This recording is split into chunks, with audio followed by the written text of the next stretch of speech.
No ar, Minuto da Unicidade, com o pastor Tony de Souza.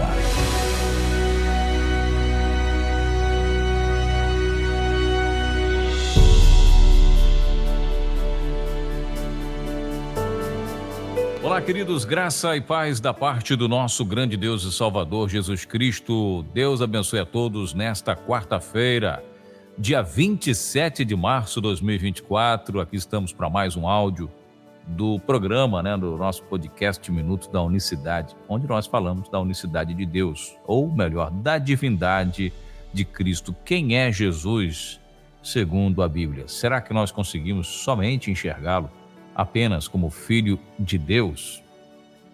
A Bíblia fala mais algo, fala que ele é Deus, o único Deus verdadeiro, Deus sobre todos. Para você ter uma ideia do que nós estamos falando, por exemplo, a Bíblia lá em Apocalipse não apresenta ele como Cordeiro, o Cordeiro de Deus. O próprio João Batista também falou, eis aí o Cordeiro de Deus, Então ele é um Cordeiro segundo uma visão da Escritura, mas também ao mesmo tempo a Bíblia apresenta ele como o leão da tribo de Judá, como diz lá o Apocalipse, o evangelista João, na sua carta lá, o Apocalipse, livro de Revelação, capítulo 5, é o leão da tribo de Judá. Daí você vai vendo, basta olhar para Jesus de acordo com o que as Escrituras estão falando dele, de acordo com o contexto.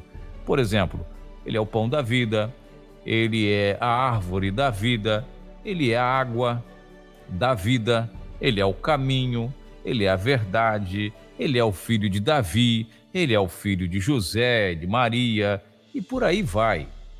Só que a teologia apenas o identifica como talvez o título messiânico de maior importância, eu falo isso no livro, que é o título de Filho de Deus, o título messiânico de maior importância, ou o mais conhecido do mundo é o Filho de Deus. Porém, além desse título, que nós inclusive também temos, porque se você ler o Evangelho de João capítulo 1, verso 12, diz que todos que quanto creram no seu nome, deu-lhes o direito de serem chamados, de serem feitos filhos de Deus. Então, eu, você, todos que creem no Evangelho do Senhor Jesus Cristo, somos também filhos de Deus. A diferença de Jesus é que ele é o Filho de Deus, artigo definido. Isso é muito importante e a proposta do Minuto da Unicidade é justamente essa, mostrar Jesus, todos esses aspectos das Escrituras que falam do nosso Senhor e Salvador Jesus Cristo. Por isso ele diz, conhecereis a verdade e a verdade vos libertará.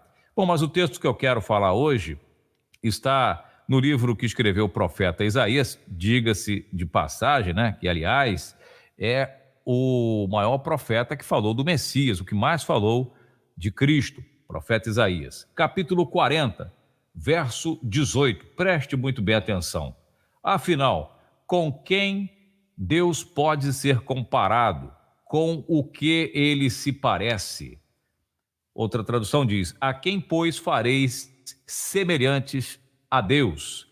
Ou com o que o comparareis? Isso eu estou falando de Isaías, capítulo 40, verso 18, Isaías 40, 18, ou seja, quem, pois, fareis semelhante a Deus? Com o que comparareis? Bom, quando você vai falar deste assunto, muitas comparações vêm para falar, por exemplo, a Trindade. A Trindade, uma certa feita, falou para mim alguém, a Trindade se compara como se fosse, aí começa a comparar, é como se fosse o poder no Brasil, legislativo, judiciário, executivo, são três, mas é o poder, o governo, uma comparação. Outras pessoas chegaram já a comparar, já cheguei a ouvir certos relatos em certos programas, em certos debates, parece com o ovo, O ovo tem clara, gema e casca, mas é um ovo só, tudo unido ali, forma um ovo. Deus pergunta, com o que me comparareis? A quem farei semelhante? Bom, essa destrói a tese dos três iguais, eles são três iguaizinhos, então não há ninguém semelhante. O próprio Deus fala isso, quer ver? Lá no verso, aí mesmo Isaías 40, você lê aqui, verso 25, diz assim, de novo ele faz a mesma pergunta semelhante. A quem, pois, me farei semelhante para que eu lhe seja igual? Diz o santo, diz Jeová dos exércitos, outras traduções. O Jeová está perguntando: a quem me farei semelhante para que eu seja igual? Essa pergunta é a chamada pergunta de retórica. Essa pergunta não exige uma resposta, não precisa. Por quê? Porque o que faz a pergunta já parte da premissa de que ele já tem a resposta, que não tem outro igual a ele. Seja no céu, na terra, embaixo, não tem ninguém igual. Olha só, a doutrina da Trindade, ela define que as três pessoas são distintas, ela confunde, né? Porque uma hora são diferentes uns dos outros, e outra hora diz que os três são iguais, em atributos, em tudo mais, e etc e tal. Só que o próprio Jeová está falando: olha, quem é igual a mim? Não tem. Quem é semelhante a quem? Pois, vocês vão me comparar com o quê? Tem igual? Tem com os mesmos atributos? Não tem, não existe. Essa é uma definição, eu falo com muito respeito, uma definição que a teologia, ao longo dos anos, cunhou, ou seja, estabeleceu que assim deveria ser.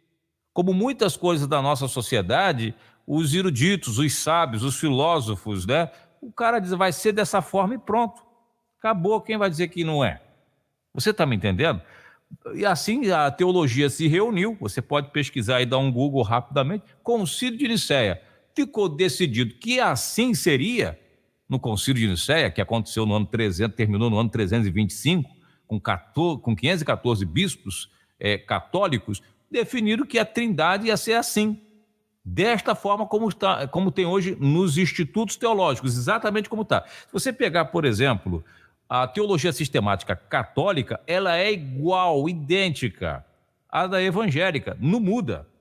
Você pega, por exemplo, o credo atanasiano ou o credo apostólico, é o mesmo que está nos institutos teológicos evangélicos na sua maioria, na sua grande maioria.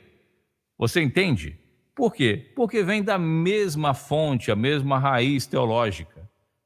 Como dizem os eruditos teólogos evangélicos, que um dos pilares, os pilares da teologia, o pilar da fé cristã é a doutrina da Trindade. E o batismo nas águas trinitárias, em nome do Pai, do Filho e do Espírito Santo. São pilares da doutrina trinitária. E eu até concordo que são pilares do cristianismo trinitário. Porém, o pilar do cristianismo da Bíblia é Cristo. Por isso, quando ele fala na confissão de Pedro: tu és Pedro, e sobre esta verdade, sobre esta revelação, sobre isso que você acabou de falar, eu vou edificar a minha igreja, e as portas do inferno não prevalecerão contra ela. Ou seja, quando Pedro diz: tu és o Cristo, o Filho do Deus vivo, ou seja, está falando, você é divino, você é Deus. Quando diz a expressão Filho de Deus, é no contexto, no hebraísmo, que é outra questão, uma outra figura de linguagem dos hebreus que você precisa estudar. Eu falo sobre isso no livro que eu escrevi, está aqui na descrição do vídeo para você que acompanha no YouTube, tá bom? Adquira, está na plataforma Hotmart, lá eu explico exatamente sobre essa questão do Filho de Deus, à luz das Escrituras, guardando a fidelidade do monoteísmo absoluto das Escrituras. Questões, pontos inegociáveis, irretocáveis, irrevogáveis, tá certo? Então, adquira esse livro aqui na descrição ou entre em contato com o nosso WhatsApp e peça o seu, tá bom? O e-book, né? O nosso e-book para você ler. Também tem a versão EPMUB, que é o 19, o nosso WhatsApp é o 19, DDD 19 99285 1545. 99285 1545. Este também é um Pix, se você desejar contribuir para que esta revelação, esta verdade seja anunciada sempre, todos os dias, aqui através do programa de rádio, através do YouTube, do WhatsApp, você que recebe esse áudio todos os dias. Eu preciso das suas orações, eu preciso da sua ajuda, porque sozinho a gente não chega a lugar nenhum. Que Deus abençoe a todos. Um excelente dia para você que acompanha o Minuto da Unicidade e para você que acompanha o programa Nossa Voz, uma excelente noite. Deus abençoe a todos de maneira rica e abundante. Graça e paz. Minuto da Unicidade.